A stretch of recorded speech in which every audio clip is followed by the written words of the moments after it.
¡Lárgate! Mis padres vendrán a vivir con nosotros. ¡Ya no hay lugar para ti!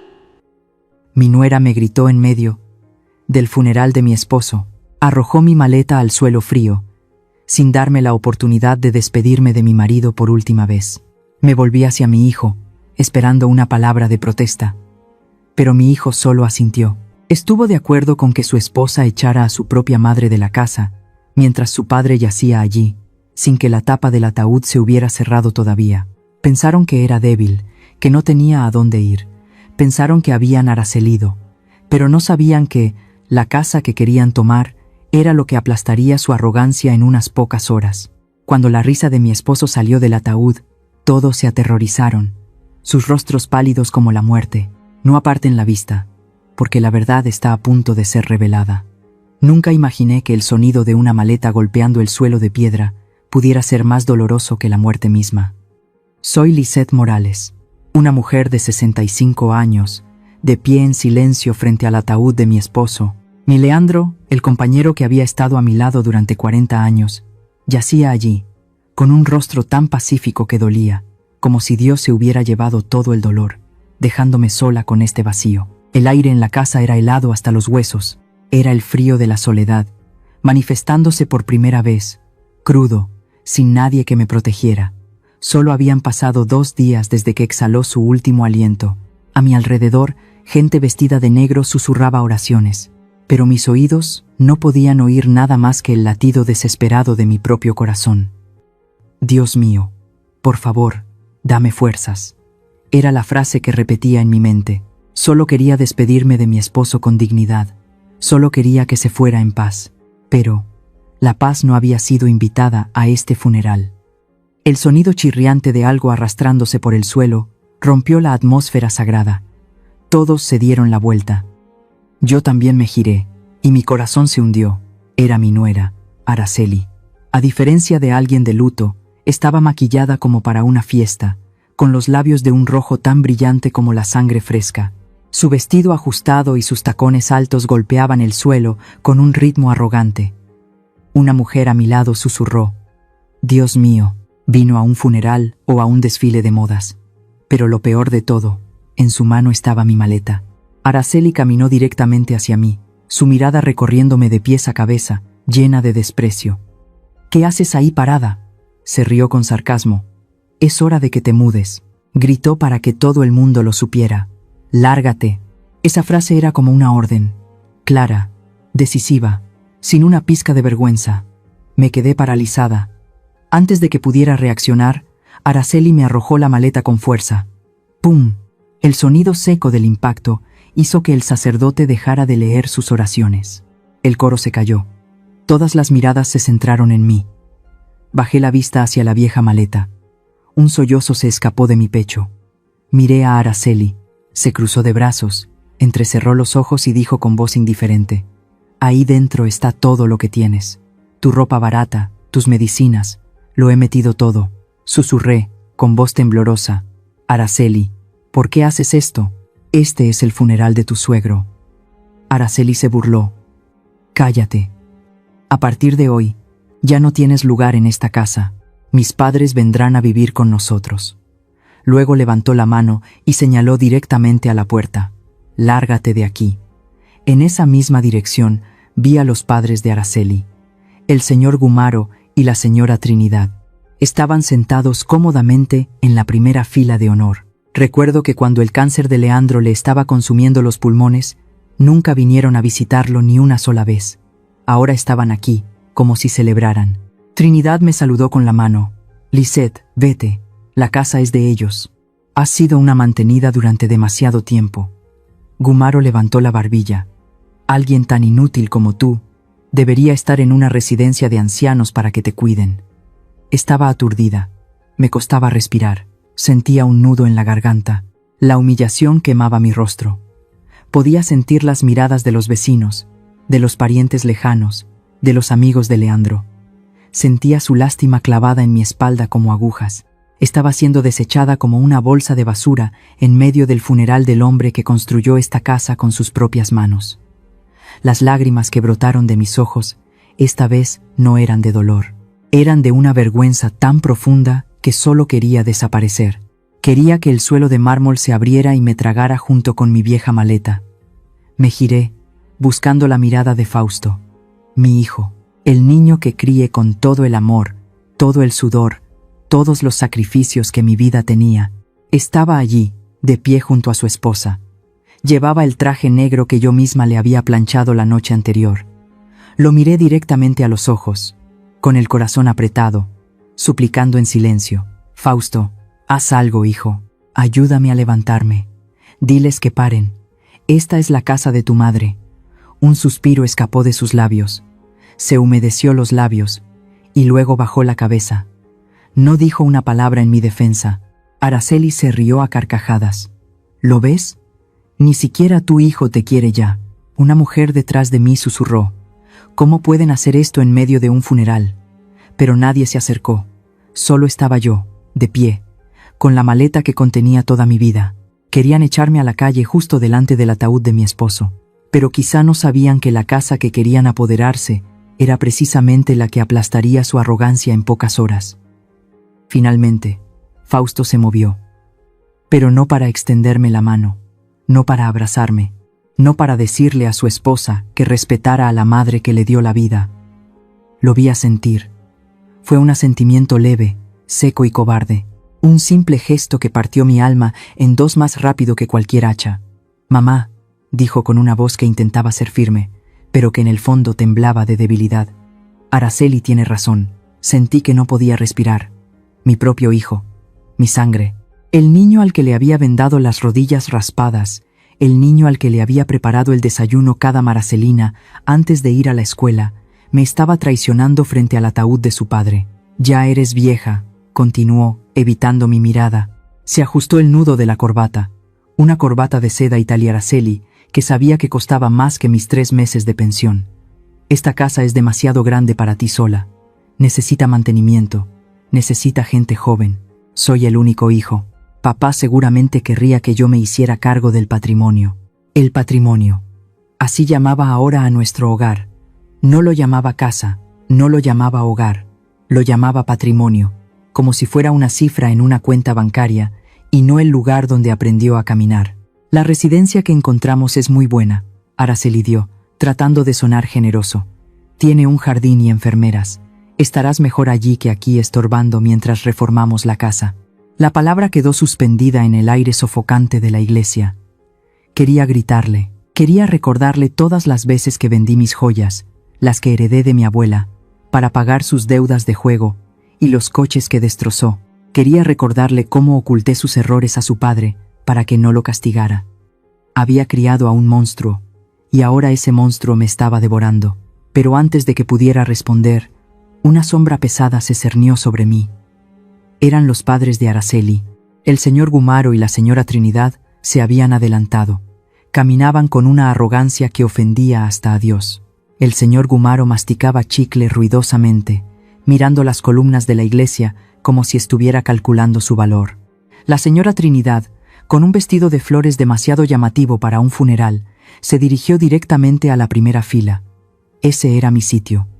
Era el sitio reservado para la viuda. Pero la señora Trinidad no se detuvo. Al acercarse al banco, vio mi bolso negro, el pequeño monedero donde guardaba mi rosario y los pañuelos para secar mis lágrimas. Lo había dejado allí para guardar mi sitio mientras me despedía de Leandro. Con un gesto de absoluto desprecio, la señora Trinidad extendió su mano regordeta y empujó mi bolso. Lo vi caer al suelo, rodando hasta quedar bajo los pies sucios del señor Gumaro. «Con permiso», dijo la señora Trinidad, aunque no pidió permiso.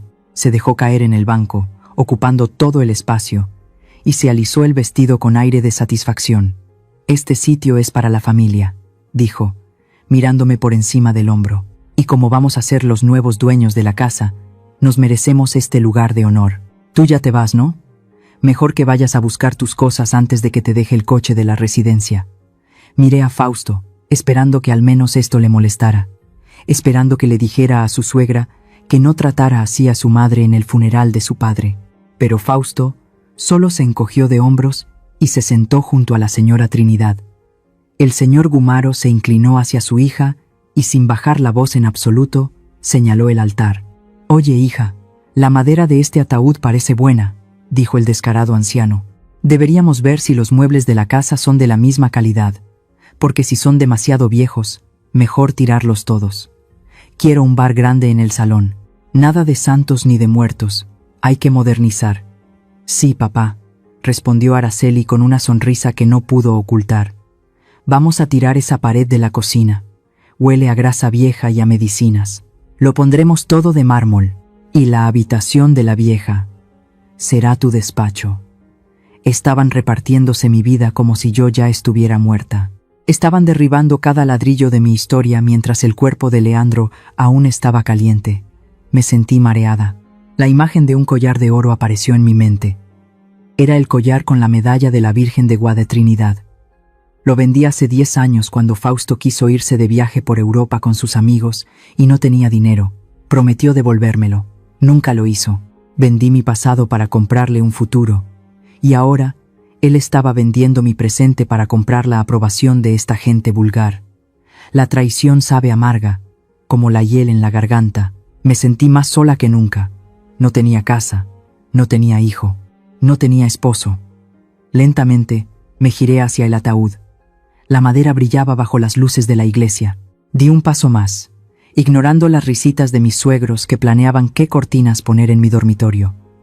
Puse mi mano sobre la fría tapa del ataúd. Mis dedos temblaban. «Oh, Leandro», susurré tan bajo que solo él pudo oírme. «¿Por qué te fuiste tan pronto? ¿Por qué me dejaste sola con esta maracélida de lobos hambrientos?»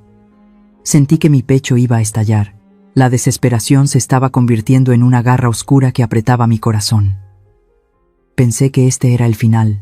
Pensé que Dios se había olvidado de mí y que mi destino era morir sola en una cama extra Araceli en una residencia barata. Ellos seguían hablando. Araceli decía algo sobre derribar mi rosal para construir un jacuzzi. Cerré los ojos, esperando que la oscuridad me llevara. Ya no tenía fuerzas para luchar, ya no tenía nada que proteger. Pero entonces, algo sucedió. Un sonido rompió la atmósfera sofocante de la codicia. No fue un trueno, no fue un grito, fue algo mucho más aterrador. Araceli no se callaba, seguía hablando y hablando, como si el sonido de su propia voz fuera lo único importante en aquel lugar sagrado. «Ya tengo los papeles listos», decía ella con esa voz chillona que me taladraba los oídos. «Es un asilo en las afueras. No es de lujo, claro, pero ¿para qué gastar tanto en alguien que ya no distingue entre el día y la noche? Tienen habitaciones compartidas y la comida es básica. Frijoles y tortillas, lo que a ella le gusta. Así nos ahorramos una fortuna para la remodelación de la terraza». Mis manos se apretaron contra mi pecho. Frijoles y tortillas. No era por la comida, era por el desprecio. Estaba hablando de encerrarme en un lugar donde la gente va a esperar la muerte, un lugar barato y triste, mientras ella planeaba gastar el dinero de mi esposo en lujos innecesarios. Fausto solo asentía, revisando su reloj, probablemente ansioso por irse a celebrar su nueva herencia. Fue justo en ese momento. Araceli abrió la boca para decir algo más sobre lo mucho que estorbaban mis muebles viejos, pero las palabras nunca salieron de su garganta. Algo las detuvo. Un sonido emergió de los grandes altavoces colgados en las columnas de piedra de la iglesia. No fue un ruido fuerte ni estridente, fue algo mucho más sutil, y por eso mismo, mucho más aterrador. Fue una risa seca, corta y cargada de ironía. El sonido resonó con una claridad espeluznante, rebotando en la cúpula y cayendo sobre nosotros como una lluvia helada. El silencio que siguió fue absoluto. Araceli se quedó con la boca abierta, congelada en medio de su gesto de arrogancia. Sus padres, que segundos antes se reían en la primera fila, se giraron bruscamente, buscando el origen del sonido con los ojos desorbitados. Yo conocía esa risa, la reconocería en cualquier parte, en esta vida o en la otra. Era la risa de Leandro. Era esa risa particular que él soltaba cuando alguien intentaba venderle algo falso o cuando descubría una mentira piadosa. No era una risa de alegría, era una risa de juicio. Fausto se puso pálido como un papel. Sus manos empezaron a temblar tanto que tuvo que soltarse las rodillas para no hacer ruido. Miró el ataúd de su padre con un terror primitivo, como si esperara que la tapa de madera se levantara en ese preciso instante. ¿Escucharon eso?, susurró alguien en las filas de atrás. Es el difunto. Es un milagro o una maldición. El pánico empezó a extenderse como pólvora. La gente se persignaba. Algunas anciaracelis empezaron a rezar el Ave Micaela en voz baja, aterrorizadas. Araceli retrocedió un paso, tropezando con sus propios tacones, alejándose del ataúd como si éste quemara. «Es un truco», gritó ella con voz temblorosa, tratando de recuperar su compostura, aunque el miedo en sus ojos la delataba. «Alguien está jugando una broma de mal gusto. No es ningún truco, Araceli». La voz vino desde el púlpito, firme y grave. Todos giramos la cabeza. Allí estaba Leocadio, el licenciado Leocadio, el mejor amigo de Leandro desde la infancia y el abogado de la familia durante más de 40 años. Leocadio no llevaba sota Araceli, pero en ese momento parecía un juez supremo. Tenía el rostro serio, sin una pizca de esa amabilidad que solía mostrar en las fiestas. En su mano derecha sostenía un pequeño control remoto negro, y en la izquierda, el micrófono.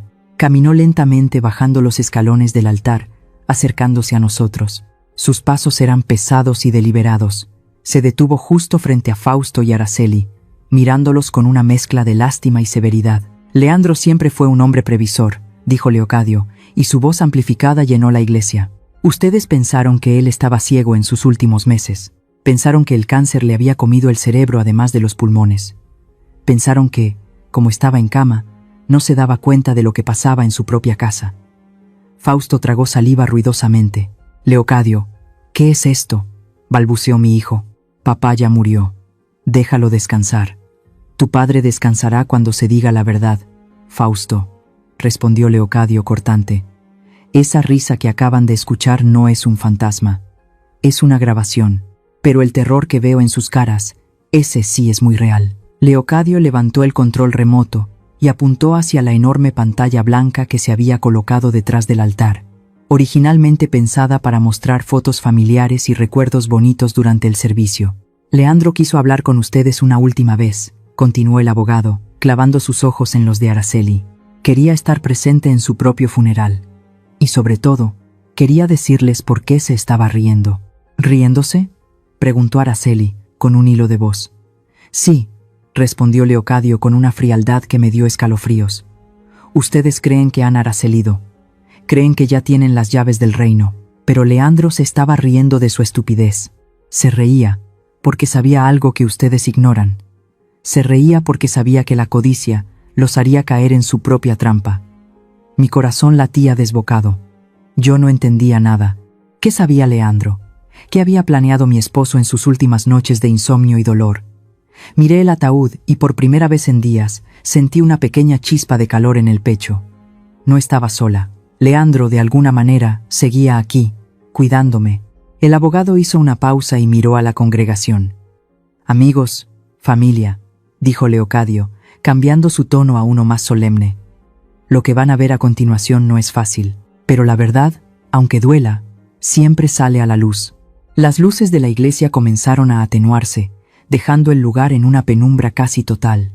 Solo la luz de las velas iluminaba el rostro aterrorizado de mi hijo y mi nuera. Antes de que la pantalla se encienda, quiero preguntarles algo a todos ustedes que me escuchan. Queridos amigos, ¿ustedes creen que los que se van siguen cuidándonos desde el más allá?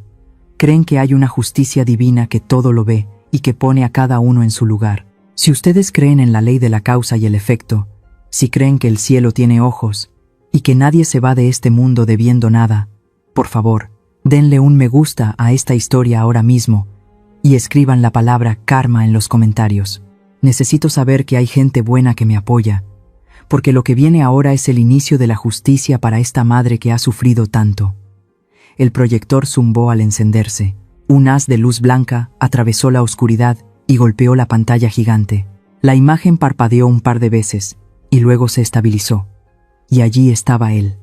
La imagen en la pantalla era nítida, cruelmente clara. Era Leandro, sentado en su sillón de cuero favorito, ese que tenía en el estudio y que nadie más tenía permiso de usar. Llevaba puesta su bata azul, esa que yo le regalé en su último cumpleaños. Se veía delgado, con la piel pegada a los huesos por culpa de la enfermedad, y tenía esas ojeras oscuras que le dejaban las noches de insomnio. Pero sus ojos, Dios mío, Sus ojos estaban vivos, brillaban con una intensidad que hacía meses que no veía. No había dolor en su mirada, había fuego. Había una determinación fría, calculadora, la misma mirada que ponía cuando negociaba un contrato importante en sus buenos tiempos. «Hola, familia», dijo Leandro desde la pantalla.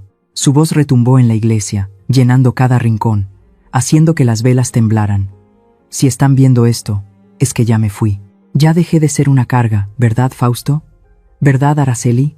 Seguramente ahora mismo están ahí sentados, con sus trajes negros de diseñador, llorando lágrimas de cocodrilo. O quizás ya se secaron las lágrimas y están midiendo las paredes para ver dónde van a colgar sus cuadros modernos». Yo me llevé las manos a la boca para ahogar un sollozo. Verlo hablar así, tan lleno de rabia contenida, me partía el alma. Pero no podía dejar de mirar. «Fausto y Araceli», continuó mi esposo, inclinándose hacia la cámara. «Ustedes pensaron que yo estaba dopado todo el tiempo. Pensaron que la morfina me tenía en las nubes. Pero se les olvidó un pequeño detalle. Yo fui contador antes de ser empresario. Y los números nunca mienten. Las personas mienten, los hijos mienten, pero las cifras siempre dicen la verdad». La imagen de Leandro se hizo pequeña y se movió a una esquina de la pantalla. En el centro apareció un documento escaneado. Era un estado de cuenta bancario. Las letras eran rojas y negras, grandes y legibles. «Vamos a revisar la contabilidad final», dijo Leandro con voz de acero. «Ítem 1, 12 de octubre. Fausto, viniste llorando a mi cama. Me dijiste que necesitabas un cheque urgente. Me dijiste que habías encontrado un tratamiento experimental en una clínica de Houston que podría salvarme la vida, o al menos quitarme el dolor. Me dijiste que el seguro no lo cubría. Yo te firmé el cheque con la mano temblorosa, pensando que mi hijo quería salvarme». La pantalla hizo un acercamiento al documento. Las fechas y los montos se resaltaron en amarillo brillante. Fecha: 12 de octubre. Concepto: Clínica de Oncología Houston. Monto: 0 pesos. Un silencio sepulcral cayó sobre la iglesia. Nadie se atrevía a respirar. Concepto real del gasto, leyó Leandro, y en la pantalla apareció el desglose de la tarjeta de crédito de Fausto. Tienda Louis Vuitton, París, $5,000. Agencia de viajes Eurotour, boletos para el señor Gumaro y la señora Trinidad, $3,000. Restaurante Le Jules Verne, Torre Eiffel, $1,500. Sentí que el suelo se abría bajo mis pies. El mundo me daba vueltas. Yo recordaba ese mes de octubre. Lo recordaba perfectamente porque fue el mes en que Leandro gritó de dolor durante 3 noches seguidas. Se retorcía en la cama, sudando frío, suplicando que hiciera algo para que parara. Fausto me había dicho que el dinero no había llegado a tiempo, que la clínica había rechazado el pago, que teníamos que esperar. Me dijo que no había medicina, pero sí había dinero, solo que no era para su padre, era para que su esposa tuviera un bolso nuevo y para que sus suegros se fueran a pasear a Europa. Me giré lentamente hacia los padres de Araceli. La señora Trinidad ya no tenía esa sonrisa arrogante en la cara. Estaba pálida, aferrada a su bolso, mirando al suelo como si buscara una grieta donde esconderse. Gumaro se aflojaba el cuello de la camisa, sudando a chorros. Un murmullo de indignación comenzó a crecer entre los bancos. Los vecinos, los amigos, la gente que conocía a Leandro de toda la vida, empezaron a señalar. Escuché la palabra sinvergüenzas, susurrada con asco. «Ustedes no me robaron dinero», dijo Leandro desde la pantalla, y su voz se quebró por primera vez, no de tristeza, sino de furia. «Ustedes me robaron mi alivio, me dejaron sufrir como un animal herido para poder presumir fotos en París. Eso, hijo mío, no es una deuda financiera, eso es una deuda de sangre». Fausto estaba petrificado, no podía negar la evidencia. Los números estaban ahí, gigantes, iluminando la iglesia como un anuncio de neón de su propia maldad. Araceli intentó decir algo, intentó negar con la cabeza, pero la prueba era irrefutable. Yo sentí que algo se rompía dentro de mí. Esa capa de sumisión, de paciencia infinita que había llevado puesta durante años como una segunda piel, se rasgó de arriba abajo. No solo me habían quitado mi casa, no solo me habían faltado al respeto, habían torturado a mi esposo, lo habían dejado sufrir por pura vanidad. Me dolía el pecho, pero ya no era dolor de víctima, Era el dolor del despertar. Mis lágrimas se secaron de golpe. Miré a mi hijo y ya no vi al niño que yo había criado. Vi a un extraño. Vi a un ladrón que había cambiado la paz de su padre por un viaje de placer para sus suegros. Pero el video no terminó ahí. El dinero se puede recuperar, dijo Leandro, recuperando la compostura. El dinero es papel sucio. Yo podría perdonarles que se gastaran mi fortuna. Podría perdonarles que me dejaran sin medicinas, porque al final, el dolor me hizo más fuerte. Pero hay cosas que no se tocan. Hay líneas sagradas que no se cruzan. La imagen del estado de cuenta desapareció. Leandro volvió a llenar la pantalla, pero ahora su rostro estaba muy cerca de la cámara. Sus ojos estaban llenos de una tristeza infinita. El dinero perdido es un pecado terrenal, continuó. Pero lo que hicieron con mi alma, lo que hicieron con nuestra fe y con la memoria de nuestros antepasados, eso los convierte en algo peor que ladrones. Eso los convierte en demonios. Leandro señaló fuera de cámara. Miren lo que hicieron con el altar, dijo. Y entonces la imagen cambió de nuevo. Ya no era Leandro en su estudio. Era una grabación borrosa, tomada desde un ángulo bajo, como si la cámara estuviera escondida en una estantería. Reconocí el lugar inmediatamente. Era nuestra sala. Era el rincón sagrado de la casa. La imagen en la pantalla cambió. Ahora se veía el pasillo de nuestra casa, justo enfrente de la mesita donde guardábamos las medicinas de Leandro.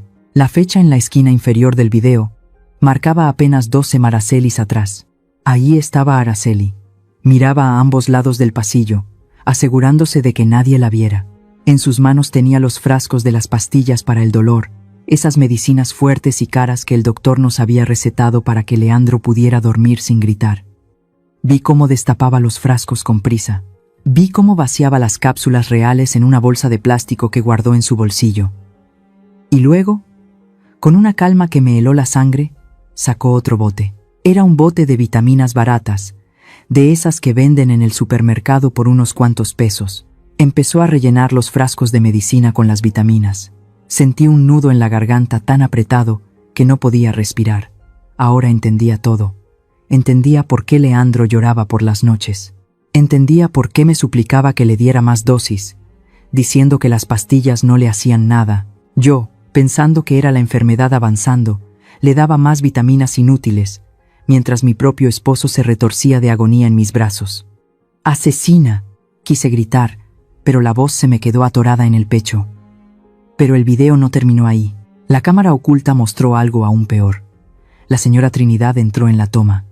Se paró junto a su hija, y ambas caminaron hacia la sala, deteniéndose justo frente a nuestro altar familiar, ese altar donde estaban las fotos de mis suegros, de mis padres, y la imagen de la Virgen que había protegido a esta familia por generaciones. Para cualquier mexicano, el altar es sagrado, es la puerta entre nosotros y nuestros muertos. En el video, Trinidad señaló las fotos con asco. «Ay, hija», dijo la vieja con desprecio, «todo esto tiene que irse a la basura maracelina mismo. Mira nada más qué caras tan feas tenían estos viejos. Dan miedo. Aquí vamos a poner una barra de mármol negro para los licores de Fausto». Y entonces, Araceli soltó la frase que me rompió el corazón para siempre. «No te preocupes, mamá», dijo ella, riéndose mientras agitaba el frasco de vitaminas falsas frente a la foto de Leandro. «Este viejo es como una sanguijuela. Se aferra a la vida y no nos deja disfrutar la herencia. Pero con estas pastillas, el dolor va a ser tan fuerte que se va a querer morir él solito. Que se muera de dolor. Así nos hace el favor de largarse rápido. Que se muera de dolor». Esas palabras resonaron en la iglesia como un disparo. No pude aguantar más. Un grito desgarrador salió de mis entrarácelis. No era un grito humano. Era el aullido de una loba herida a la que le han matado a su compañero. «¡Desgraciada!», grité con toda la fuerza de mis pulmones. Me lancé hacia ella. Olvidé que estaba en una iglesia. Olvidé mis años, mi artritis y mi cansancio. Solo quería clavarle las uñas en la cara a esa mujer que había torturado a mi esposo. Quería hacerle sentir el mismo dolor que Leandro sintió en sus últimas noches. Leocadio, el abogado, me agarró por los hombros justo antes de que pudiera llegar a ella. Me sostuvo con fuerza mientras yo pataleaba y lloraba de rabia. «Suéltame, Leocadio. La voy a matar. La voy a matar con mis propias manos», gritaba yo, ciega de furia. Araceli retrocedió, pálida como un muerto, escondiéndose detrás de Fausto. El padre Antonio, que había estado en silencio todo este tiempo, empezó a hacer la señal de la cruz una y otra vez, horrorizado. Sus labios se movían rezando una oración de protección, como si el diablo mismo hubiera entrado en su parroquia. «Dios nos libre», murmuró el sacerdote, mirando a Araceli como si fuera un monstruo. «Esto es un sacrilegio, es maldad pura». La congregación estaba en shock. Nadie podía creer lo que acababan de ver. La crueldad no tenía límites. No solo le robaron su dinero, le robaron su dignidad y su alivio en el lecho de muerte. Y planearon tirar a la basura la memoria de nuestros ancestros como si fuera basura. Leocadio me ayudó a sentarme en el banco, aunque yo seguía temblando de ira. «Ya basta», dijo Leocadio, apagando la pantalla. «Ya han visto quiénes son en realidad estas personas. No son familia, son verdugos». Fausto, que había estado callado, mirando al suelo mientras se revelaba su complicidad, levantó la cabeza. Estaba sudando, pero en sus ojos vi ese destello de terquedad de quien se sabe acorralado pero se niega a perder. Se limpió el sudor de la frente y con una voz temblorosa pero desafiante, gritó para que todos lo escucharan. «Eso no importa. El video es ilegal. Papá estaba enfermo y no sabía lo que grababa». Fausto dio un paso al frente, tratando de recuperar algo de autoridad. «Digan lo que digan», gritó mi hijo, señalándome con el dedo. «Yo soy el hijo único, soy el varón. La ley está de mi lado. Pueden mostrar todos los videos tristes que quieran, pero la casa está a nombre de mi padre, y por ley pasa a mí. Así que mamá, deja de hacer drama. La casa es mía, y tú te vas hoy mismo». La iglesia se quedó en silencio otra vez. Todos miraron a Leocadio. Fausto tenía razón en una cosa. Si la casa estaba a nombre de Leandro, él era el heredero forzoso. La maldad moral no siempre quita los derechos legales. Leocadio miró a Fausto con una calma absoluta. Una pequeña sonrisa apareció en la comisura de sus labios. «Ay, Carlitos», dijo el abogado, negando con la cabeza como quien regara Araceli a un niño ignorante. «Siempre fuiste malo para escuchar. Tu padre dijo que la casa era su patrimonio, pero nunca dijo que él fuera el dueño». Leocadio abrió su maletín de cuero con una lentitud exasperante. Sacó una carpeta amarilla, vieja y desgastada por el tiempo, y la sostuvo en alto como si fuera las tablas de la ley. «Ay, Carlitos», repitió el abogado, y en su voz había una mezcla de lástima y satisfacción. «Deberías haber estudiado un poco más antes de gritar tantas tonterías. Es cierto que tu padre construyó esa casa, puso cada ladrillo con su sudor, pero el terreno y el capital original no eran suyos». Fausto parpadeó, confundido. La arrogancia empezaba a resquebrajarse en su rostro. «¿De qué estás hablando?», preguntó mi hijo, con la voz mucho más baja. Leocadio caminó hacia el centro del altar y abrió la carpeta. «Esa casa pertenecía a tu tía Carmen», anunció Leocadio. Un murmullo recorrió la iglesia. Tía Carmen, la hermana Araceli mayor de Leandro, la mujer que nunca se casó, que nunca tuvo hijos, pero que tenía una fortuna heredada de sus propios negocios. Murió hace 10 años, después de una larga y dolorosa enfermedad que la dejó postrada en cama. Yo sentí un escalofrío. Recordaba a Carmen con cariño. Era una mujer dura, de carácter fuerte, pero justa. Cuando Carmen murió, continuó Leocadio, leyendo el documento, dejó un testamento muy específico, un testamento que yo redacté, y que tu padre guardó en secreto para proteger a tu madre hasta el momento adecuado. El abogado se ajustó los lentes y leyó en voz alta. Cláusula quinta del testamento de Carmen Rivera.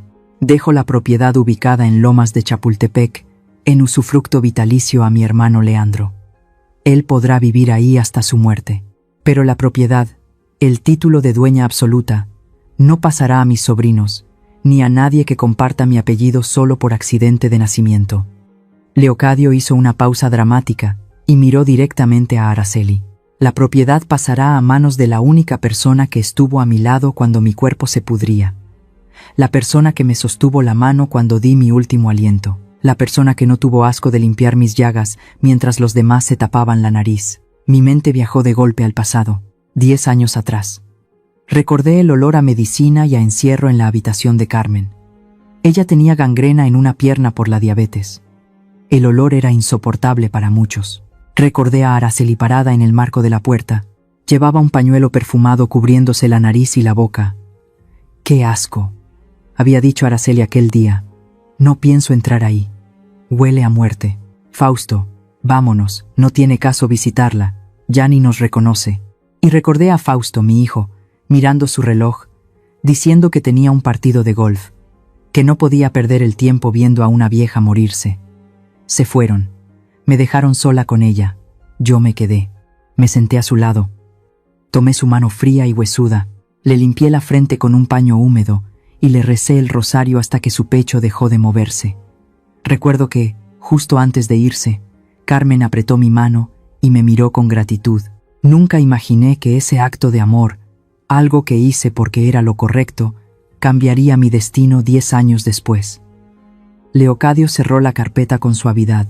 Por lo tanto, declaró el abogado con voz potente, certifico que la única dueña, la propietaria universal de la mansión, de los terrenos y de todo lo que hay dentro, es la señora Lisette. Lisette. Mi nombre resonó en la iglesia como una campanaceli de libertad. No hubo gritos esta vez, solo un silencio pesado, denso, el silencio de la verdad cayendo por su propio peso. Fausto se tambaleó como si le hubieran dado un golpe físico. Se agarró del brazo de Araceli para no caerse. Araceli, por su parte, tenía los ojos desorbitados, la boca abierta en una mueca grotesca de incredulidad. ¿Qué?, susurró ella. Eso no puede ser. Es mentira. Leocadio levantó el documento sellado y notariado para que todos lo vieran. Aquí está la firma de Carmen. Y aquí está la de Leandro, aceptando la voluntad de su hermana Araceli. Tu padre sabía que esto pasaría, Fausto. Sabía que intentarían echar a tu madre a la calle. Por eso guardó este secreto. Él solo era un inquilino en la casa de su esposa. Sentí que un peso de toneladas se levantaba de mis hombros. La casa era mía. Siempre había sido mía. No era una intrusa. No era una carga. Era la dueña. Mis lágrimas se detuvieron. Una extra Araceli calma me invadió. Me puse de pie. Mis piernas ya no temblaban. Mi espalda, que había estado encorvada por el dolor y la humillación, se enderezó. Miré la maleta vieja a mis pies.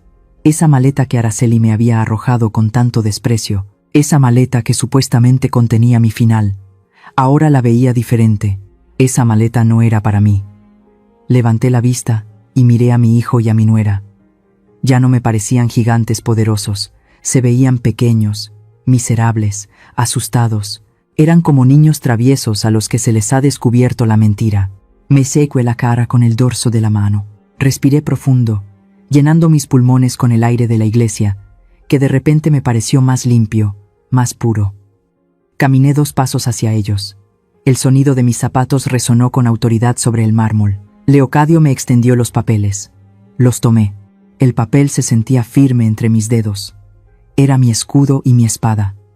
Gracias, Leocadio, dije con voz clara. Luego, bajé la mirada hacia la maleta otra vez. Esa maleta ya no se va conmigo, pensé. Esa maleta tiene otro destino. Me preparé. La tristeza había dado paso a algo nuevo, algo que no sentía hacía mucho tiempo. Justicia. Esto es un error. Seguro que es un error administrativo. Esas fueron las palabras que Fausto escupió, con la cara roja de ira, arrebatando los papeles de las manos de Leocadio. Sus ojos recorrían las líneas del testamento, buscando una falla, una coma mal puesta, cualquier cosa que le devolviera el poder que creía tener por derecho divino. Araceli, a su lado, negaba con la cabeza frenéticamente. «Mi suegra no sabe ni usar un cajero automático», gritó ella, señalándome con su dedo índice perfectamente manicurado. «¿Cómo va a ser dueña de una propiedad en Lomas? Ella solo sirve para cocinar y limpiar». Sus palabras flotaron en el aire, cargadas de veneno. Pero esta vez, el veneno no me mató. Al contrario, fue como si me hubieran inyectado un antídoto contra la lástima. Miré a esa mujer, miré a ese hombre que salió de mi vientre, y de repente, la imagen de ellos en la iglesia se desvaneció. Mi mente, traicionera pero sabia, me arrastró 2 años atrás, a una noche que yo había intentado borrar de mi memoria, pero que ahora volvía con una claridad dolorosa. Fue en nuestro 30º aniversario de bodas. Leandro ya estaba enfermo, pero todavía podía caminar. Fausto llegó a la casa con una sonrisa de oreja a oreja, anunciando que nos había organizado una fiesta sorpresa en el jardín. Contrató meseros, compró cajas de champaraceli francesa y mandó traer mariscos frescos de la costa. «Mamá», me dijo abrazándome, «esto es un regalo de mis ahorros. Quiero verlos felices». Yo lloré de emoción ese día. Pensé que mi hijo había madurado. Pensé que por fin valoraba a sus padres. Me sentí la madre más afortunada del mundo al ver a Leandro sonreír, aunque el dolor se le notaba en los ojos. Qué ingenua fui. Meses después, cuando fui al banco a sacar dinero para la quimioterapia de Leandro, el cajero me miró con pena. «Señora Lisette», me dijo, «la cuenta de emergencias está vacía». Sentí que el mundo se me caía encima, como que vacía. Ahí estaban los ahorros de toda una vida de trabajo de Leandro, el dinero sagrado para su salud. Entonces vi el registro de retiros. La fecha coincidía exactamente con la semaraceli de la fiesta. La firma en el retiro era la de Leandro, pero se veía temblorosa, forzada. Fausto lo había engaracelido, le había hecho firmar papeles entre la bruma de los medicamentos, diciéndole que eran trámites del seguro. Mi hijo no había usado sus ahorros. Había vaciado la cuenta de vida de su padre para pagar una noche de vanidad, solo para impresionar a los amigos ricos de Araceli. Nos bebimos la salud de mi esposo en copas de cristal cortado. La bilis me subió a la garganta al recordarlo, pero había otro recuerdo, uno aún más humillante, que ocurrió esa misma noche maldita. Estábamos en el brindis. Araceli tomó el micrófono, con su vestido de seda brillando bajo las luces del jardín. Todos los invitados, gente importante, socios de Leandro, callaron para escucharla. «Quiero brindar por mi suegra», dijo ella con una voz dulce que goteaba falsedad. Yo sonreí, esperando, tonta de mí, unas palabras de cariño. «Lisette es el pilar de esta casa», continuó Araceli. «Realmente no sé qué haríamos sin ella. Es, sin duda, la mejor sirvienta que esta familia podría tener». El silencio en el jardín fue sepulcral. Los invitados se miraron entre sí, incómodos. Nadie sabía si era una broma o un insulto, pero Araceli no había terminado. Sacó una caja de regalo envuelta en papel dorado y me la entregó frente a todos. «Ábrelo, suegra», dijo. «Es para que te veas linda mientras nos sirves». Abrí la caja con las manos temblorosas. Dentro había un delantal, pero no era un delantal bonito. Era un delantal de plástico barato, de color rosa neón, con una frase vulgar estampada en el frente: «La reina de la fregadera». Sentí que la sangre se me iba a los pies. Quería correr, quería esconderme. Miré a Leandro, que intentaba levantarse de su silla de ruedas para defenderme, pero estaba demasiado débil. Entonces miré a Fausto. Busqué en sus ojos la indignación. Busqué al hijo que debía defenderme de tal humillación pública. Y lo que vi me rompió el corazón en 1000 pedazos irrecuperables. Fausto se estaba riendo, se reía a carcajadas, dándose palmadas en la rodilla, como si su esposa acabara de contar el chiste más gracioso del mundo. Su risa se unió a la de Araceli, y ambos celebraron mi vergüenza mientras yo sostenía ese trapo de plástico barato como si fuera mi sentencia de muerte. Esa noche entendí que no tenía hijo. Tenía un verdugo que disfrutaba viéndome sangrar. Volví al presente. La iglesia estaba en silencio, esperando mi reacción. Fausto seguía discutiendo con el abogado, exigiendo derechos que no tenía. Araceli seguía mirándome con asco, pero ya no me dolía. El dolor de esa noche, el dolor del robo, el dolor del delantal. Todo eso se había convertido en algo duro y frío dentro de mi pecho. Se había convertido en acero. Ya no era la mujer que lloraba en silencio en la cocina. Ya no era la sirvienta. Apreté los papeles de propiedad contra mi pecho. Sentí la textura del documento legal. Ellos creían que yo era débil. Creían que por ser madre los perdonaría una vez más. Creían que mi amor era inagotable y estúpido. Se equivocaban. Mi amor por ellos se había secado esa noche en el jardín, junto con la cuenta bancaria de Leandro. Respiré profundo, llenando mis pulmones con el aire de mi nueva realidad.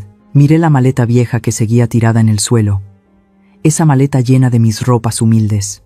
Esa maleta ya no representaba mi salida, representaba la de ellos. La duda se disipó. La culpa materna, esa cadena pesada que arrastramos las mujeres, se rompió con un chasquido invisible. Levanté la barbilla, miré a Fausto directamente a los ojos. Él dejó de gritar al ver mi expresión. Retrocedió un paso, sorprendido. Nunca me había visto así.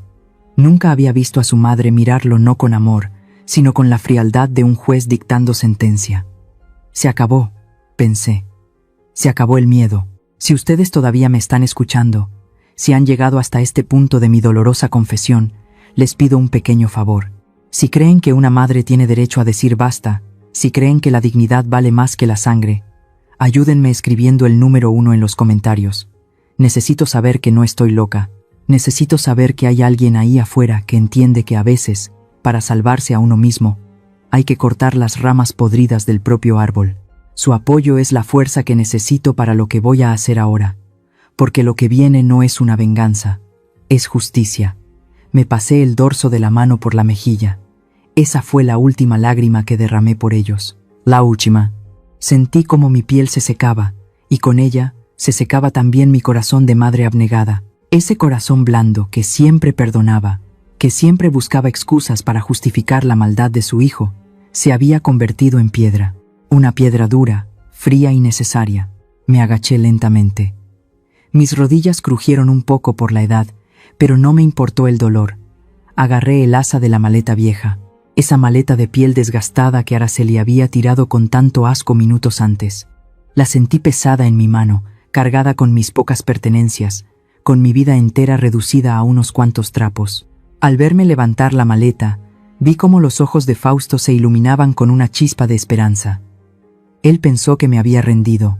Pensó que, a pesar de todo, a pesar del video, a pesar del testamento, su vieja madre iba a obedecer una vez más. Pensó que yo iba a agachar la cabeza, pedir perdón por el escándalo y caminar hacia la salida como un perro obediente que acepta su castigo. Araceli incluso sonrió. Fue esa sonrisa torcida, arrogante, de quien cree que siempre se sale con la suya. Pobres ilusos. Di un paso al frente, con una fuerza que no sabía que tenía, una fuerza que venía de la rabia acumulada durante años.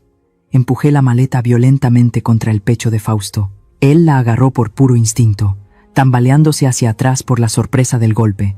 La maleta chocó contra su traje caro, arrugándolo. Se quedó mirándome, confundido, abrazando ese bulto viejo como si fuera una bomba a punto de estallar. «No, Fausto», dije. Mi voz salió tranquila. No grité, no temblé. Era una voz que yo misma desconocía. Era la voz de la dueña de la casa. Era la voz de la matriarca. Esta maleta no es para mí. Los miré a los dos. Los miré de arriba a abajo, con la misma frialdad con la que uno mira una mancha de suciedad en el piso que hay que limpiar. Esta maleta es para ustedes, sentencié. ¿Qué?, balbuceó Araceli, perdiendo su sonrisa. ¿Creyeron que me iba a ir?, pregunté, clavando mis ojos en los suyos. ¿Creyeron que iba a dejar la casa de mi esposo, la casa de mi cuñada Carmen, en manos de unos buitres como ustedes? Están muy equivocados. Esa casa es mía. Cada ladrillo, cada mueble, cada recuerdo me pertenece. Y en mi casa ya no hay lugar para traidores. Tampoco hay lugar para asesinos que roban medicinas a los moribundos. Levanté mi muñeca izquierda y miré mi reloj. Era un reloj sencillo, barato, nada que ver con el Rolex de oro que Fausto llevaba en la muñeca, comprado seguramente con el dinero robado de la quimioterapia de su padre. «Tienen 30 minutos», anuncié con calma absoluta. Fausto abrió la boca para protestar. Su cara pasó del blanco al rojo en un segundo. «Mamá, no puedes hablar en serio», empezó a decir, usando ese tono condescendiente que siempre usaba conmigo. «No tenemos a dónde ir. La casa está llena con nuestras cosas. Acabamos de mudar los muebles de mis suegros». Araceli intentó intervenir, lista para armar uno de sus escándalos habituales, lista para gritar y hacerse la víctima. Pero yo levanté la mano, con la palma abierta frente a su cara, y la callé con un solo gesto. Ni una palabra más, Araceli. Se acabó el tiempo de hablar. 30 minutos, repetí, marcando cada sílaba. El tiempo corre desde ahora. Tienen media hora exacta para ir a la mansión, recoger sus ropas de marca, sus joyas falsas y sus egos inflados. Señalé hacia el banco de la primera fila, donde los padres de Araceli seguían sentados, paralizados como estatuas de sal. Y llévense también a esos parásitos que trajeron con ustedes. Quiero que todos estén fuera de mi propiedad. No quiero ver ni una sola caja, ni una sola maleta de esa gente en mi sala. Araceli jadeó, indignada. No puedes echarnos así. Mis padres son ancianos. Es inhumano. ¿Inhumano? Solté una risa corta y sin alegría. Inhumano es dejar a un hombre morir de dolor para irse de viaje a París. Inhumano es tirar a una viuda a la calle en medio del funeral de su esposo. No me hablen de humanidad, porque ustedes no saben lo que significa esa palabra.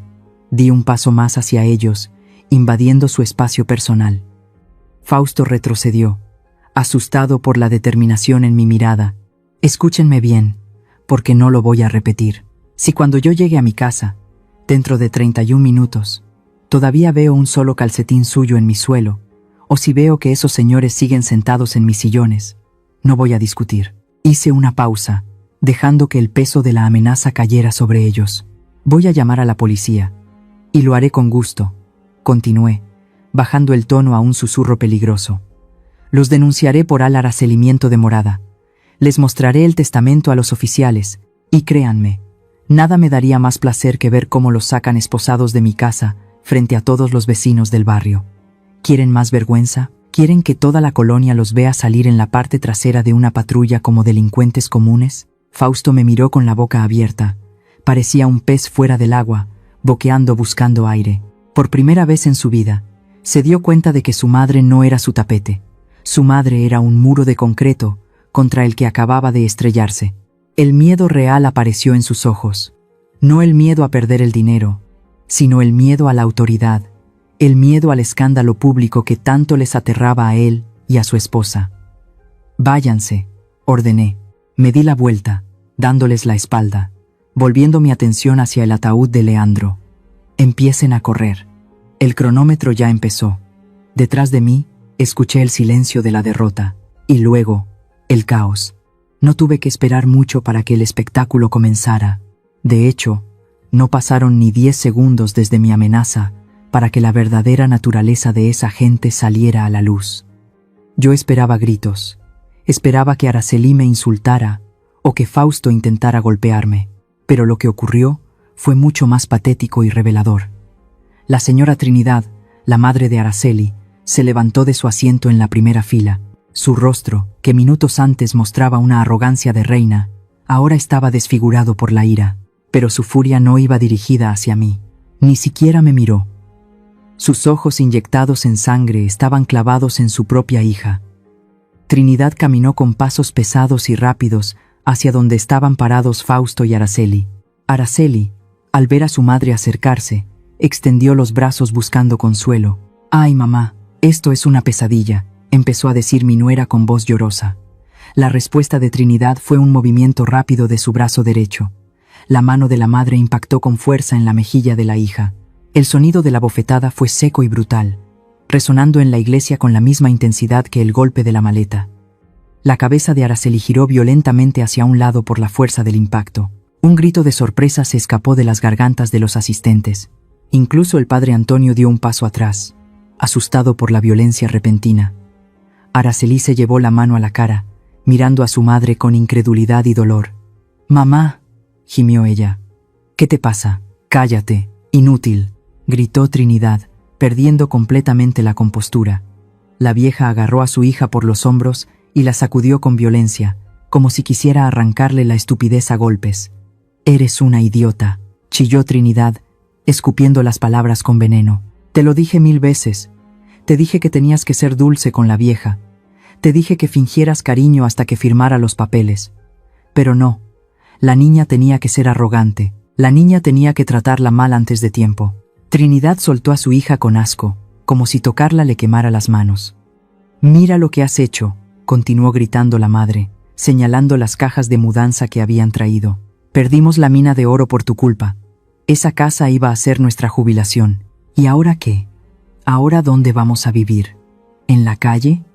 Araceli lloraba abiertamente, no por el dolor del golpe, sino por la humillación pública. Su propia madre la estaba culpando por no haber sido una mejor estafadora. El señor Gumaro, el padre, no se quedó atrás en el drama. Se levantó del banco, rojo de coraje, y empezó a patear una de las cajas de cartón que habían traído con tanta ilusión. Maldita sea mi suerte, vociferó Gumaro, ignorando que estaba frente al altar de Dios. Yo ya había cancelado el contrato de arrendamiento de nuestro departamento. Ya no tenemos dónde caer muertos esta noche. Y todo porque tú, Fausto, eres un pelele que no sabe controlar a su madre. Gumaro se giró hacia mi hijo, apuntándolo con un dedo acusador. Tú nos prometiste esa casa, le gritó a Fausto. Nos dijiste que la vieja era tonta y que Firmicaela lo que fuera.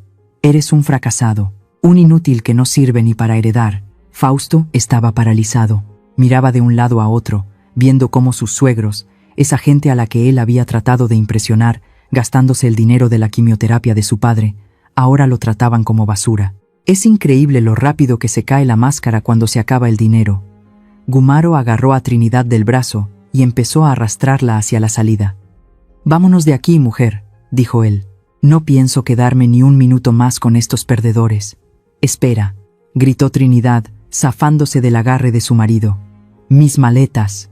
La pareja empezó a recoger sus cosas con una prisa torpe y ridícula. Se empujaban entre ellos, tirando cosas al suelo en su desesperación por huir. Parecían ratas abandonando un barco que se hunde. Ya no había dignidad, ni elegancia, ni aires de grandeza. Solo había miedo y codicia frustrada. Y entonces llegó el momento que coronó la ridiculez de la escena. Gumaro agarró 2 maletas y empezó a caminar hacia la puerta, dejando a Trinidad con las cajas más pesadas. «Gumaro, ayúdame», gritó ella. «Ayúdate tú sola», respondió él sin mirar atrás. «Y apúrate, que el taxi nos va a cobrar espera». Trinidad corrió tras él, arrastrando una caja que se rompió por el camino, dejando caer algunas prendas de ropa barata que ni se molestó en recoger. «Tú pagas el taxi», le gritó Trinidad a su marido mientras salían al atrio. «Yo pagué la mudanza de venida, tú pagas el regreso al motel». «Yo no tengo efectivo», se oyó gritar a Gumaro desde la puerta. «Pídele a tu yerno, que para eso nos metió en este lío». Pero Fausto no tenía dinero, y ellos lo sabían, así que ni siquiera se detuvieron a mirarlo. Salieron de la iglesia discutiendo a gritos sobre quién iba a pagar los 50 pesos del pasaje, insultándose mutuamente con las peores palabras que uno puede imaginar. La puerta de la iglesia se cerró tras ellos con un golpe seco, cortando sus voces chillonas. El silencio volvió a la nave central, pero ya no era un silencio tenso, era un silencio diferente. Se escucharon algunas risas nerviosas entre la congregación. La gente no podía evitarlo. La escena había sido tan grotesca, tan absurda, que parecía sacada de una telenovela barata. Yo me quedé parada allí, observando la puerta cerrada. Sentí una extra Araceli sensación de ligereza en el estómago. No sentía pena por ellos. Ni una pizca. Esos eran los padres de Araceli. Esos eran los modelos a seguir de mi nuera. Gente que no dudó en abandonar a su propia hija en el momento en que se convirtió en una carga financiera. Gente que se peleaba por el dinero del taxi mientras el cadáver de su consuegro seguía presente. Buitres, pensé. Eran buitres que, al no encontrar carroña, empezaron a picotearse entre ellos. Giré la cabeza lentamente y miré lo que quedaba en el centro de la iglesia. Ya no había suegros. Ya no había cajas de mudanza bloqueando el pasillo. Solo quedaban 2 figuras solitarias. Fausto y Araceli estaban parados en medio de la nada, él con su traje arrugado por el golpe de mi maleta, ella, con la mejilla roja por la bofetada de su madre, y el maquillaje corrido por las lágrimas. Estaban solos, completamente solos, sin el apoyo de los suegros, sin la casa, sin el dinero y sin dignidad. Los miré una última vez antes de darme la vuelta para salir. No dije nada, no hacía falta. La vida, con su cruel sentido del humor, ya les había dado la primera lección. Mi reloj seguía corriendo. Les quedaban 25 minutos, y yo tenía que llegar a casa para cambiar la cerradura. Era ya tarde cuando escuché los golpes en la puerta principal. El sol se había ocultado, llevándose con él el calor del día y dejando un aire fresco que entraba por las ventaracelis abiertas de mi casa. Mi casa. Leocadio, el abogado, se había ido hacía 1 hora, después de ayudarme a supervisar al cerrajero. Las cerraduras eran nuevas. Las llaves pesaban en mi bolsillo, frías y seguras. Caminé despacio hacia la entrada. No tenía prisa. Sabía quién estaba del otro lado. Podía sentir su desesperación filtrándose a través de la madera maciza. Abrí la puerta. Ahí estaba Fausto. Estaba solo, Aracelino estaba a su lado. Seguramente, al ver que no había mansión ni herencia, ella había corrido a refugiarse en algún hotel barato o con alguna amiga, dejándolo a él a su suerte. Siempre supe que el amor de esa mujer duraba lo que duraba el saldo de la tarjeta de crédito. Fausto se veía terrible. Su traje negro, ese que costaba miles de pesos, estaba sucio y arrugado. Tenía los ojos hinchados y rojos, el cabello despeinado. Parecía un niño perdido, un niño que se ha caído de la bicicleta y busca a su mamá para que le cure las heridas. Al verme, se dejó caer de rodillas en el piso de entrada. «Mamá», gimió con la voz rota, «perdóname, por favor, perdóname». Se arrastró un poco hacia mí, intentando agarrar el borde de mi falda, como hacía cuando tenía 5 años y rompía un jarrón. «Mamá, soy tu hijo, soy tu Carlitos. No me dejes en la calle, no tengo a dónde ir». Araceli se fue. Se llevó lo poco que tenía en la cartera. Estoy solo. Lo miré desde arriba. Observé la coronilla de su cabeza, donde el pelo empezaba a ronezar. Observé sus manos. Esas manos suaves que nunca habían trabajado un día en su vida. Esas manos que habían firmado cheques robados y documentos falsos. Sentí una punzada en el pecho. Era el instinto. Era esa voz antigua y biológica que me gritaba que me agachara, que lo abrazara, que le dijera que todo iba a estar bien, que pasara a la casa y que yo le prepararía una sopa caliente. Durante 35 años, esa voz había gobernado mi vida. Esa voz me había hecho perdonarle sus robos, sus mentiras, sus olvidos. Pero hoy, esa voz sonaba lejana. Araceli. Sonaba como un eco en una habitación vacía. Miré a Fausto y esperé sentir lástima. Esperé sentir amor, pero no sentí nada. Solo vi a un hombre de 35 años arrodillado, llorando porque le habían quitado su juguete. No lloraba porque extraselira a su padre. No lloraba porque me hubiera lastimado. Lloraba porque tenía hambre y frío. Y yo era su única fuente de calor. Su arrepentimiento no era real. Era supervivencia. «No llores», dije. Mi voz sonó tranquila, casi ajena. «Levántate. No ensucies el piso». Fausto levantó la cabeza, con un brillo de esperanza en los ojos. Pensó que mi tono suave era señal de rendición. Se puso de pie torpemente, limpiándose las lágrimas con la manga del saco. «Gracias, mamá», balbuceó, intentando sonreír. «Sabía que no me harías esto. Sabía que en el fondo me quieres. Entraré y podemos hablar. Maracelina mismo buscó trabajo, te lo juro, pero déjame dormir en mi cuarto hoy». Dio un paso hacia el interior de la casa. Yo no me moví. Me quedé parada en el umbral, bloqueando el paso con mi cuerpo. «No me has entendido, Fausto», dije suavemente. Metí la mano en mi bolso, ese bolso viejo que Trinidad había tirado al suelo en la iglesia. Mis dedos buscaron en el fondo hasta encontrar lo que buscaba. Saqué un puñado de monedas.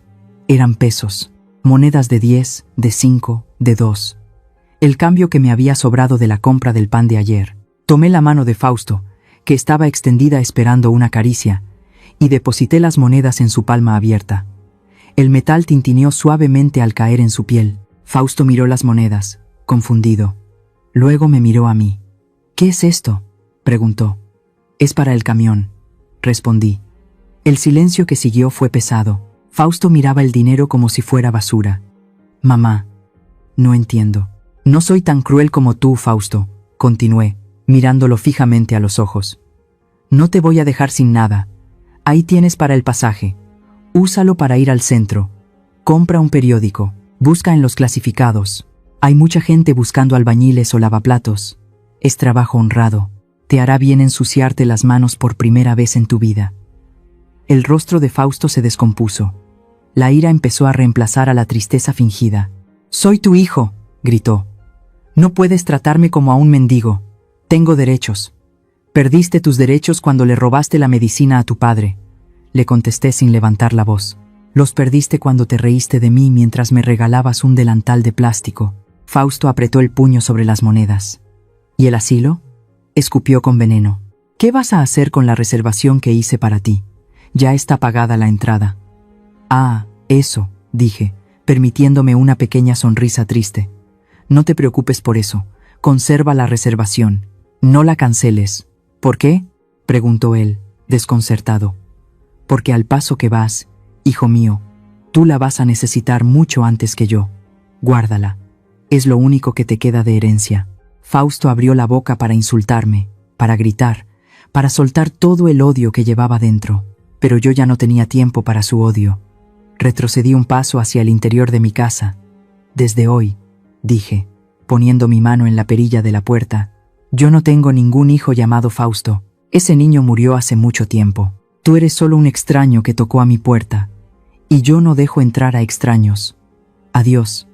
Empujé la puerta de madera pesada. Fausto intentó avanzar, pero el cerrojo hizo clic antes de que pudiera tocar la madera. Escuché sus gritos amortiguados desde el otro lado.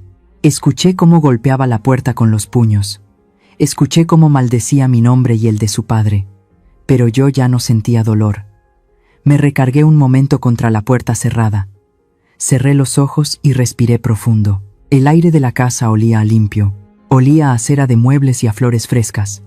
Ya no había parásitos. Ya no había mentiras.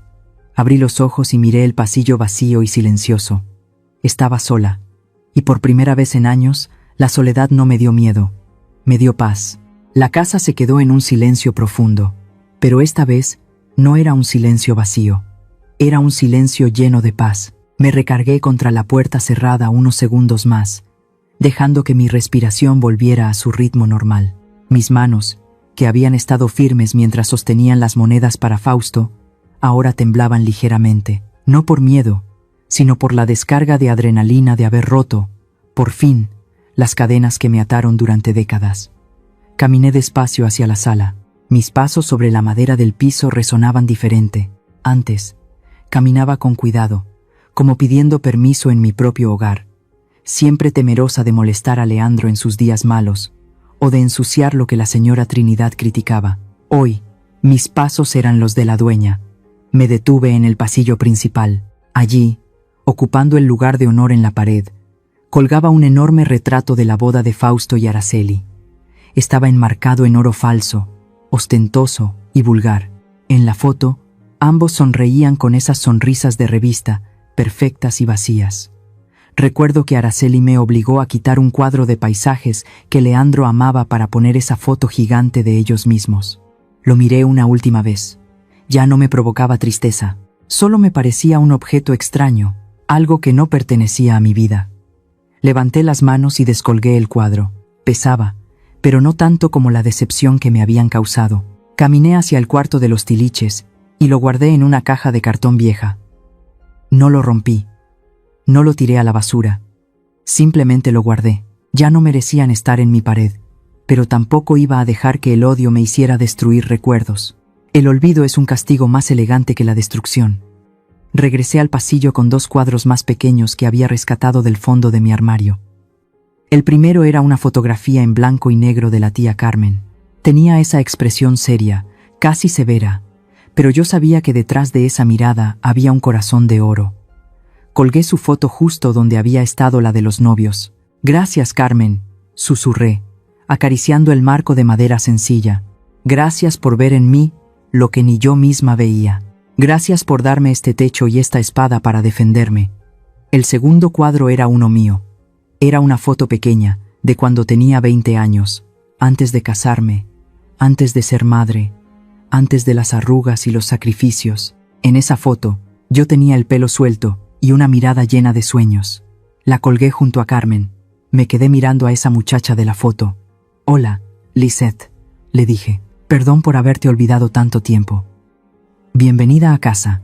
Seguí mi camino hacia el pequeño altar que tenía en la esquina de la sala. Encendí una veladora nueva para Leandro. La llama bailó suavemente, iluminando su rostro en la fotografía. Ya no sentía rencor por lo del dinero. Él también había sido una víctima. «Descansa, viejo», murmuré. «Ya todo está en orden. Ya limpié la casa. Ya saqué la basura. Puedes irte tranquilo». El aroma a cera y a flores frescas me envolvió, dándome una sensación de abrigo. Luego, me dirigí a la cocina. Allí estaba Micaela. Micaela había sido nuestra empleada doméstica durante 15 años. Había visto todo. Había escuchado los gritos de Araceli. Había visto los desprecios de Fausto. Y había llorado conmigo en silencio muchas veces mientras picábamos cebolla. Al verme entrar, Micaela saltó de la silla donde estaba sentada, Se alisó el delantal nerviosamente y bajó la cabeza. «Señora Lisette», dijo con voz tímida, «¿quiere que le prepare la cena? ¿O prefiere que me vaya a mi cuarto para no molestar?» La miré con ternura. Micaela, con sus manos curtidas por el trabajo y su lealtad inquebrantable. Ella era más familia que los que llevaban mi sangre. «No, Micaela», le dije suavemente. Fui a la alacena y saqué 2 tazas de cerámica, las bonitas, las que Araceli decía que eran demasiado finas para el uso diario. Puse agua a calentar. Micaela me miraba con los ojos muy abiertos, sin entender qué estaba pasando. «Siéntate, Micaela», le pedí, señalando la silla de la mesa del antecomedor. «Pero señora, yo». «Siéntate», insistí, pero con una sonrisa. «Hoy no vas a servirme, hoy vamos a tomar el té juntas». Micaela dudó un segundo, pero al ver la sinceridad en mi rostro, se sentó lentamente en la orilla de la silla. Serví el té de manzanilla humeante. El vapor subía en espirales, llevando consigo el aroma dulce y reconfortante. Me senté frente a ella. Por primera vez en 15 años, no había una barrera invisible entre nosotras. No había patrona y empleada. Había 2 mujeres sobrevivientes. 2 mujeres que sabían lo que era trabajar duro y ser invisibles para el mundo. Tomé un sorbo de té y sentí cómo el calor bajaba por mi garganta, descongelando los últimos rincones fríos de mi alma. «Micaela», dije, rompiendo el silencio, «Maracelina, vamos a hacer cambios». «¿Sí, señora?», preguntó ella, preocupada. «Sí, quiero que saques todas las cortinas pesadas de la sala, quiero que entre la luz. Y quiero que plantes más rosas en el jardín, donde Araceli quería poner el jacuzzi». Micaela sonrió, una sonrisa amplia y genuina que le iluminó la cara. «Y otra cosa, Araceli», di, tomando su mano sobre la mesa. «Ya no quiero que me digas señora con tanto miedo. Aquí vivimos nosotras, y nosotras nos cuidamos». Esa noche, mientras bebíamos el té y hablábamos de las flores y del clima, sentí algo que no había sentido desde que era esa muchacha de 20 años en la foto. Sentí que el futuro no era algo a lo que tenerle miedo. El futuro era una página en blanco, y por primera vez, yo tenía la pluma en la mano para escribir lo que yo quisiera. Fausto estaba fuera. Araceli y sus padres estaban fuera. El dolor se estaba yendo. Me fui a dormir temprano esa noche. Me acosté en mi cama, esa cama grande que ahora sentía inmensa sin Leandro, pero que también sentía propia. No lloré. No me preocupé por dónde dormiría mi hijo. Sabía que la vida le enseñaría las lecciones que yo no pude enseñarle. Cerré los ojos y por primera vez en años dormí de un tirón, arrullada por el silencio bendito de mi libertad. Han pasado 6 meses desde aquella tarde en que cerré la puerta y me quedé sola. Si entran hoy a mi casa, ya no huele a soledad. Tampoco huele a medicina ni a tristeza. Hoy, mi casa huele a frijoles de olla, a arroz con leche y a tortillas recién hechas. Donde antes había silencio, ahora hay ruido. Pero es un ruido bonito. Es el sonido de los cubiertos chocando contra los platos, de las sillas arrastrándose y, sobre todo, de las risas. Muchas risas. Convertí la planta baja de la mansión en algo útil.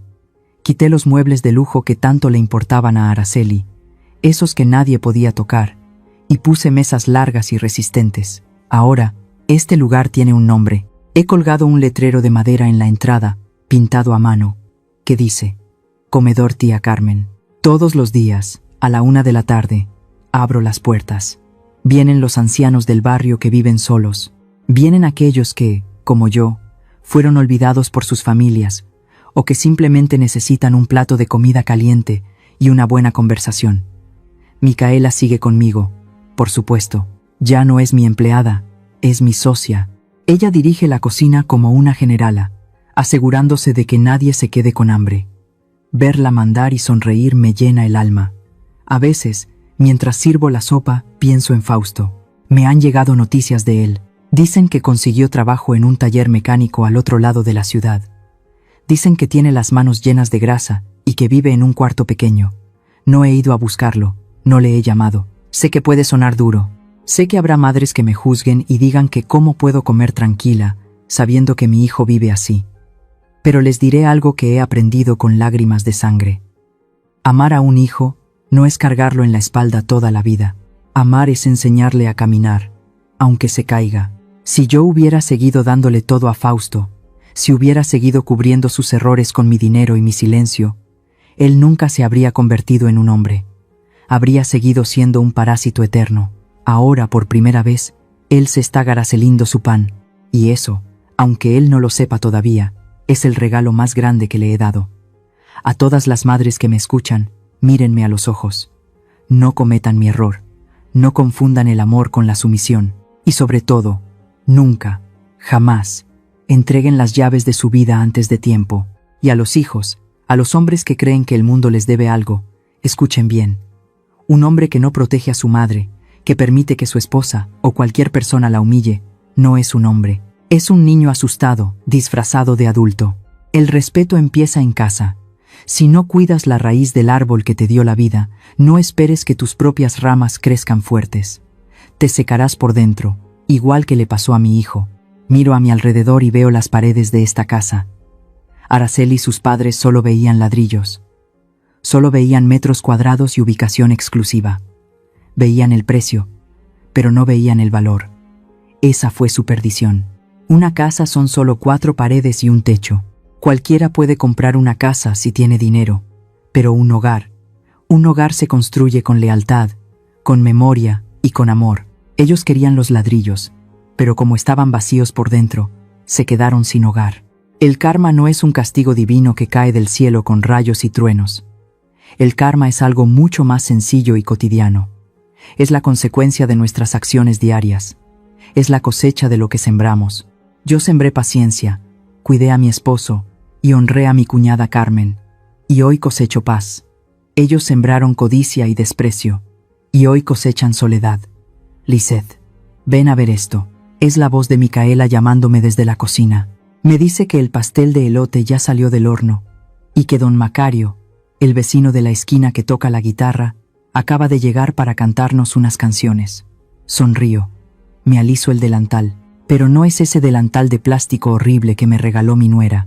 Es un delantal de tela suave, bordado con flores de colores, que me regaló una de las señoras que viene a comer aquí. Tengo prisa. Tengo bocas que alimentar y amigos que saludar. Miro por última vez la foto de Leandro y de Carmen en la pared. Siento que me guiñan un ojo. Ya no soy la viuda triste. Ya no soy la suegra estorbo. Soy Lisette. Soy la dueña de mi destino. Y por fin, después de tantos años de oscuridad, mi vida está llena de luz. Gracias por escucharme. Gracias por acomparacelirme en este camino. Ahora, si me disculpan, mis invitados me esperan. La sopa está servida. Y ahora díganme, familia, ¿qué opinan de la decisión final de doña Lisette?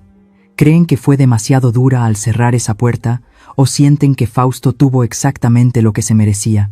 Si estuvieran en sus zapatos, con el corazón roto por la traición de su propia sangre, ¿habrían hecho algo diferente? Por favor, compártanme sus pensamientos aquí abajo en los comentarios. De verdad me tomo el tiempo de leer cada palabra que escriben, porque lo que ustedes sienten también es parte de esta historia. Si este relato les movió algo por dentro, si les hizo reflexionar sobre el valor de la lealtad y la dignidad, no se vayan sin regalarme un me gusta. Compartan este video con sus seres queridos y suscríbanse al Caracelil para que no se pierdan los próximos relatos. Nos escuchamos en la siguiente historia. Esto es Antes del Silencio, donde usamos las palabras para acomparacelirlos a través de los años, ayudándoles a encontrar esa paz y esa fuerza que todos llevamos en el alma. Hasta la próxima.